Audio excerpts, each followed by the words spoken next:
This Rise and Shine podcast series has been made possible by the generosity of the Zeidelman Family Foundation, which is committed to the unity and continuity of the Jewish people through meaningful and relevant Jewish education and wisdom. As you move through the emotional roller coaster of loving your kids so deeply and knowing you're responsible to educate and discipline them, can you listen to the small voice that knows that life's challenges are as much opportunities as they are problems to solve? This is Rise and Shine, a podcast that offers timeless wisdom and uplifting meditations to fill your heart, feed your soul, and start your day on a positive note. Here is Adrienne Gold Davis. Having grown children gives one plenty of time to reflect back on the mistakes and the missteps that we made. And while Oprah always says, when we know better, we do better, when it comes to parenting, oftentimes our emotional responses override even what we already know. You know, when I think back to my proudest parenting moments, they're unusual ones. The first was when one of my kids climbed up on a very high counter and overturned a shelf of my wedding crystal. Expensive, precious crystal goblets and champagne flutes and wine glasses that were a crazy, generous gift from the mother of one of my dearest friends. And they all came tumbling down and they smashed to smithereens on the kitchen floor. And in that moment, I remember hearing a very small voice in my head saying this: Adrienne, ask him if he's okay before you lament the broken glasses. He'll always remember this parenting moment. And that's what I did. Honey, I said, are you all right? Are you hurt? He stood there stock still, looking guilty and afraid, not sure if it was my possible reaction or just the incredible noise it made. He put his little head down and said, I'm sorry, Mommy. And I said, as long as you are all right, my love, they're just things after all. Now, what I really wanted to say was, how many times have I told you not to climb up there? You owe me $2,000. I wanted to scream and holler and tell him we'd never be able to replace that stemware. We could never afford to buy it in the first place. He should go straight to his room. But to my profound pride, I did not. It was long before I understood that everything that happens is for us, from the Almighty, a test we need to pass. Long before I knew the Torah commandments that I'll share in a moment, something in my soul told me that I could do better. I took pride in my self-control and the modeling of how we should react when accidents happen and things occur that can't be fixed. I was the parent, after all, the role model. And the truth is, up until that point, my self-control was not something to write home about. I recently asked him if he remembered the incident, but he did not. And I was aghast. That was my finest moment, I thought. And perhaps that's why he didn't remember, because the traumas we hold on to are generally the ones where things were said or done to us that made us feel less than, feel ashamed, feel guilty. This left no mark on him.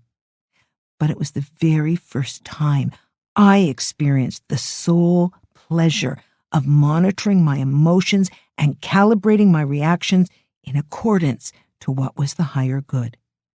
Now, the second moment was when one of my kids was thrown out of a Drake concert, which he'd saved up all year for and purchased extremely expensive tickets to. He went with a bunch of school friends, but my kid lights up a joint before the show started, and the security guards threw him out of the stadium. He had no way to get home. He called me up and he said, Ma, I did something stupid and now I'm stuck here and I can't get home. Can you come and get me?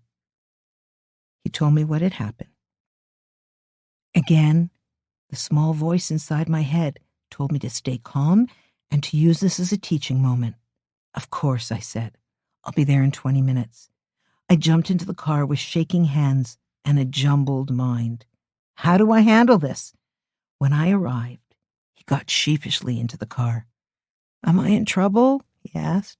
Am I punished and grounded for the rest of my life?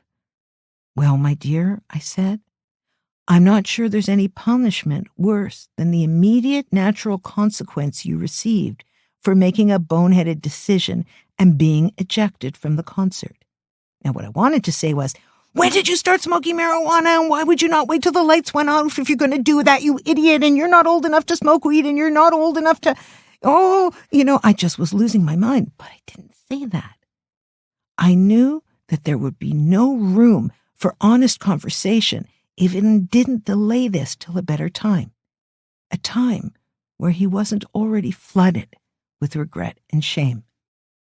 In Pirkei Avot, we read that one should cherish another's honor as one's own, and the Torah warns us to rebuke our peers with sensitivity, lest we embarrass them and thus bear sin.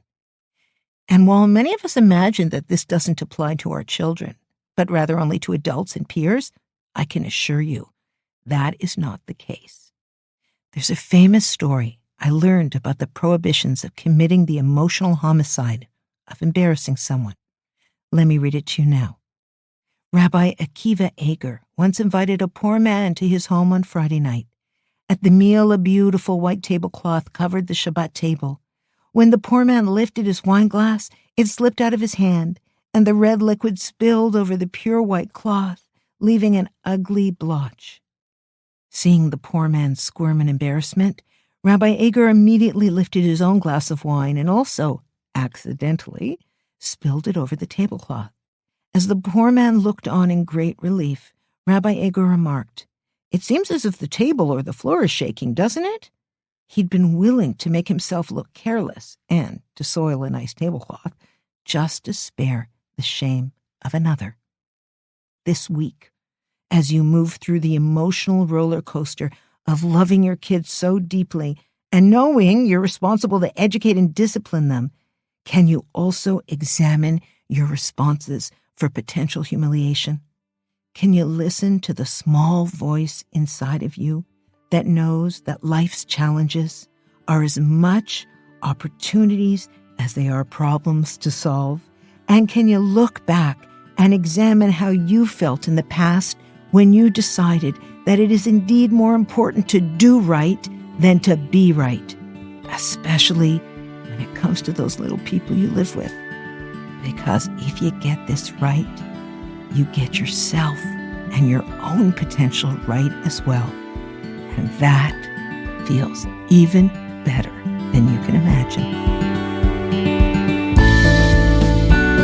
Thanks for listening to Rise and Shine. Don't forget to rate, review, and subscribe to Momentum Podcasts on Apple, Spotify, or wherever you get your podcasts. Join Adrienne again next time for more timeless wisdom and uplifting meditations that fill your heart, feed your soul, and start your day on a positive note. This podcast was sponsored by the Zeidelman Family Foundation.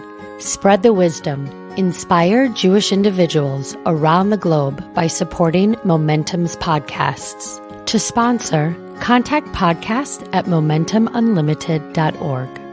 You're listening to a Momentum podcast. For unlimited inspiration, wisdom, and empowerment, visit momentumunlimited.org.